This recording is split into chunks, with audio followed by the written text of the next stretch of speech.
3 कालों में नारी को अकेले घर से निकलने की इजाजत नहीं दी शास्त्र ने। 3 कालों में अकेली ना निकले। कब? उद्याने मद्यपाने च पितृगेहे तथैव च। विवाह पद्धति का ही श्लोक है। ये तो विवाह के समय ही आपको समझाया गया। 3 कालों में भगवान शंकर ने कहा, देवी पार्वती 5 बातें हमारी 7 तुम्हारी, यही तो 12 हो जाएंगी। नारायण,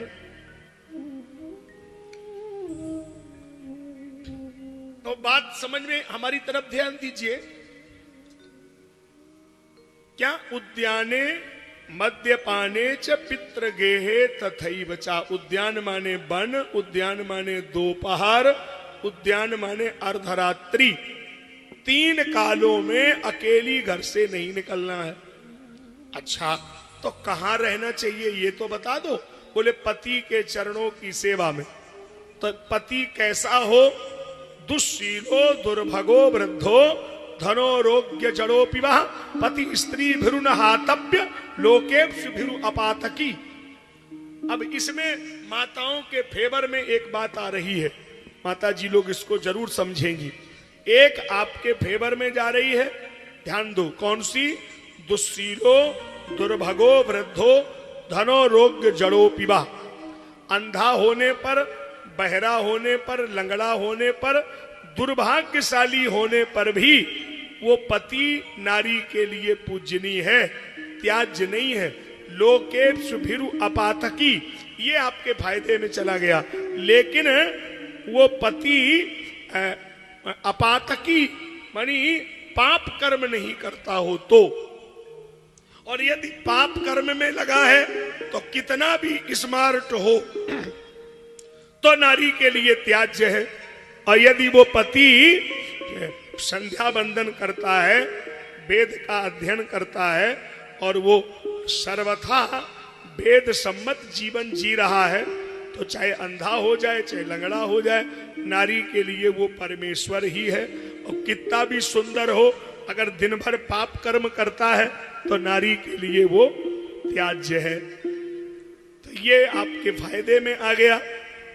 ये केवल आर्यावर्त की माताओं के लिए है। जो पुराण कह रहा है ये आर्यावर्त की सनातन संस्कृति के लिए कह रहा है।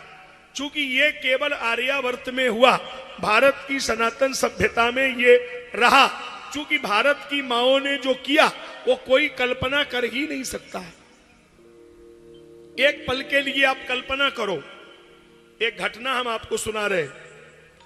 यद्यपि हम उस देश का नाम यहां से नहीं ले सकते, कैमरे लगे हैं, आवाज बहुत दूर तक जा रही है। देश दुनिया में बहुत लोग सुनते हैं हमको, इसलिए मैं मजबूर हूं कि देश का नाम नहीं लूंगा। आप केवल घटना सुनिए। स्वामी विवेकानंद जी महाराज उस कंट्री के दौरे पे गए थे। भारत की संस्कृति का प्रचार करना था, विषय था नारी सम्मान। स्वामी जी ने देखा उस देश की एक महिला का पति मर चुका है और महिला अपने मरे हुए पति के कब्र पे पंखा कर रही है। स्वामी जी के होश उड़ गए कि मैं जीवन में भारत की संस्कृति को श्रेष्ठ मानता रहा, लेकिन भारत की माएं पति के जीते जी सेवा करती हैं, और ये पहली माँ है कि पति मर चुका है और ये कब्र पे पंखा कर रही है। आश्चर्य लगा, ऐसा तो भारत की नारी कभी नहीं करेगी। स्वामी जी ने उसको प्रणाम किया, उससे पूछा, हम भारत से आए हैं, भारत की माओं को हमने ऐसा करते कभी नहीं देखा। पति मर चुका है और आप कब्र पे सेवा कर रही हैं। उसने कहा, स्वामी जी हमारे देश का ये कानून है कि पति मरने के बाद कब्र की मिट्टी जब तक गीली रहे तो वो दूसरा नहीं कर सकती है, और मिट्टी सूखे तुरंत दूसरा करे। तो हम पंखा लेके आई, हमें दूसरों करने मारा, और कोई बात नहीं। अब आप कल्पना करिए कि हम लोग कहां जी रहे हैं। कहां है भारत की संस्कृति, जहां विदेश की महिला मरने के दूसरे दिन कब्र पे पंखा कर रही है कि हमें पति दूसरा बनाना है। और वहीं आज इस बेला नगर में व्यासपीठ से कह रहा हूं, वही हमारे भारत की संस्कृति में आर्यावर्त की माओं ने और इस बेला नगर में, इस पांडाल में ऐसी 2-4 बेटियां बैठी हैं जो उम्र के 25 साल में, 30 साल में, 32 साल में विधवा हो गई और पूरा जीवन उन्होंने इसी बेला नगर में अपनी सफेद साड़ी में गुजार दिया, लेकिन उनकी सफेद साड़ी में कोई दाग नहीं लगा। ये भारत की माओं ने किया है, इसलिए वंदनीय है भारत की मां।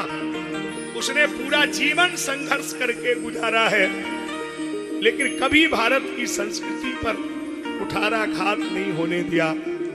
ये आर्यावर्त की माओं ने किया। वंदन के योग्य है वो माएं, वंदनीय है भारत की धरा। इसलिए इस भारत देश को कोई चुनौती दे ही नहीं सकता। भारत की माएं सदा संघर्ष करती हैं और हर एक जगह पर अपने त्याग का प्रदर्शन करती हैं। बचपन में देहरी का उल्लंघन नहीं किया, बाप का भय बना रहा। शादी हो गई तो पति के भय से उल्लंघन नहीं किया।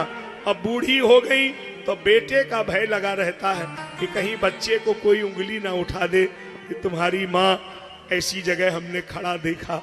सब जगह संयम करके जीवन जीती है, उसका अपना जीवन क्या है। इसलिए वंदनीय है वो माएं। धन्य है ये भारत की भूमि